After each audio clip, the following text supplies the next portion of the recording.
Sir नमस्कार। नमस्कार sir जी। क्या नाम है आपका? केशव बलराम दांडगे। सर कहाँ से आए हैं आप? मैं महाराष्ट्र बुल्ढाना से आया हूँ। संत रामपाल जी महाराज से नाम दीक्षा लेने से पहले आप क्या भक्ति साधनाएं करते थे?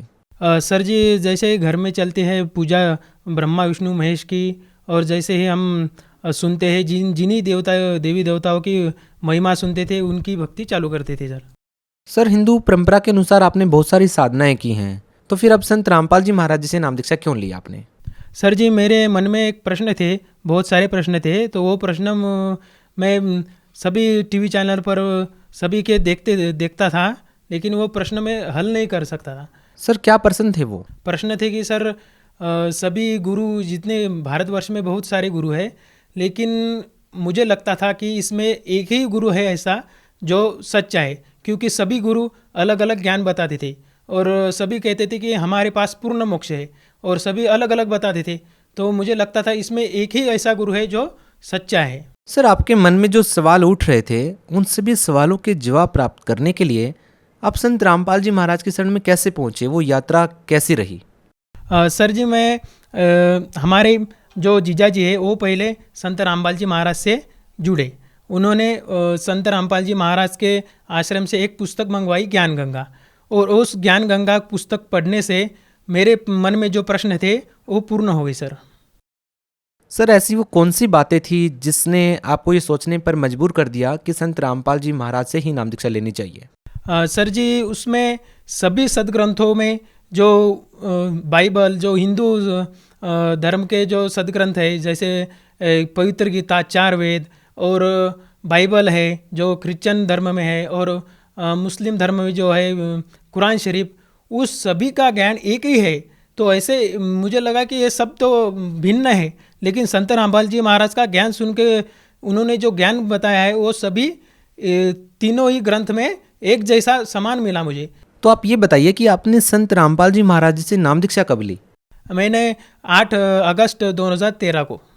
सर सभी श्रद्धालु जितने भी आज तक संत रामपाल जी महाराज जी से जुड़े हैं, सभी का ही ये अनुभव रहा है कि संत रामपाल जी महाराज से नाम दीक्षा लेने के बाद उन्हें लाभ मिले हैं।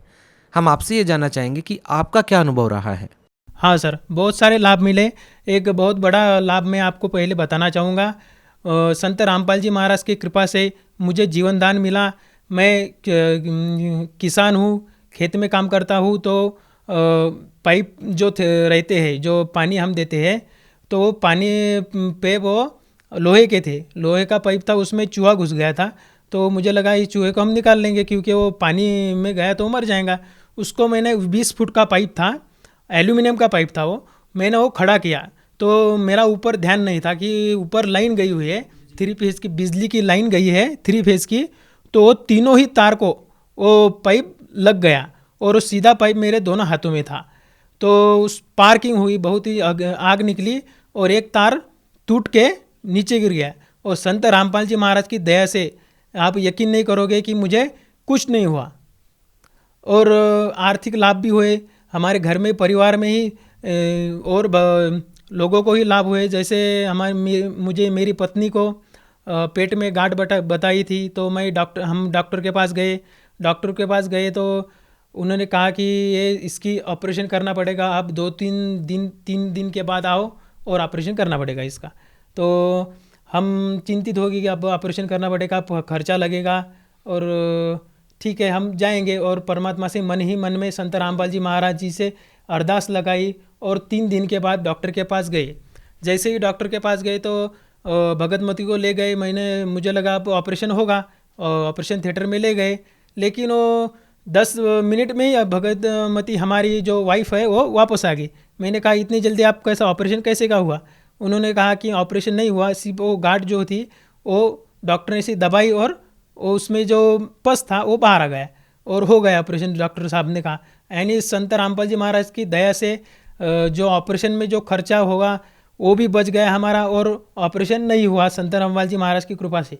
पहले ही खेती करता था, मेरे पास 20 एकड़ खेती है, तो मुझे हैंड टू माउथ मेरा खर्चा होता था, यानी कि जितना उत्पन्न हुआ उतना ही उनको खेती को लगाना पड़ता था, और अगले साल मेरे पास कुछ भी पैसा बचता नहीं था। उस खेती करो और उसी से लगाओ।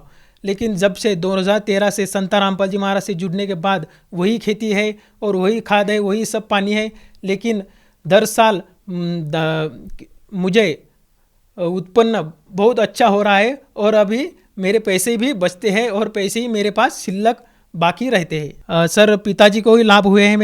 मेरे पिताजी की एज है 75 ईयर्स और वो मेरे घर के बाहर एक लाइट है पार्किंग में लगाया हुआ, तो उनको चेंज करने के लिए गए। वो सीढ़ी पे चढ़ गए थे, सीढ़ी थी वो, उस पर चढ़े तो 15 फुट नीचे गिर गए। नीचे गिरने के बाद नीचे तो बड़े बड़े पत्थर थे। उन्होंने कहा कि मुझे अचानक किसी ने संत रामपाल जी महाराज की दया से एकदम वो नीट हो गए, यानी स्ट्रेट हो गए। यदि वो सिर पे बल गिर गए होते तो उनकी उम्र भी ज़्यादा थी, तो निश्चित तौर पे उनकी मृत्यु थी।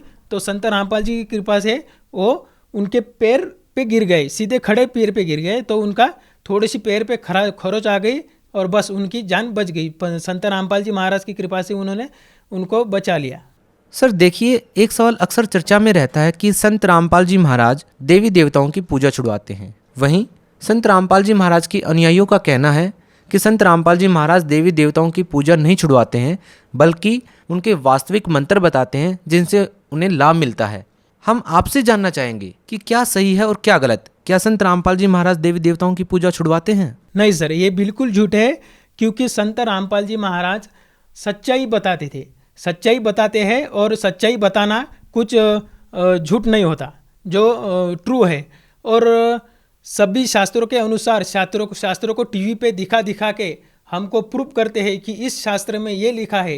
हिंदू धर्म की देवी देवकाई कुछ उनकी भक्ति नहीं छुड़ाते हो, वो उन्हीं के सत मंत्र जो शास्त्रों में लिखे हैं वही हमको देते हैं और उनकी साधना बताते हैं। सर, आप भगत समाज को क्या संदेश देना चाहेंगे? भगत समाज को यही प्रार्थना करना चाहता हूँ मैं कि आप जिन भक्तात्माओं को परमात्मा पाना है और वो कंफ्यूज है कि कौन सा गुरु करे और कहाँ पे जाए, तो मैं उनको बताना चाहता हूँ कि संत रामपाल जी महाराज के आप सत्संग सुनो।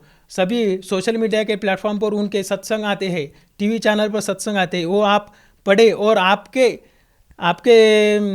मन से आप सोचो और आप टैली करो, सदग्रंथों से टैली करो कि ये सच बताते हैं, और फिर संत रामपाल जी महाराज से आप नाम दीक्षा प्राप्त कर सकते हो। सर बहुत बहुत धन्यवाद।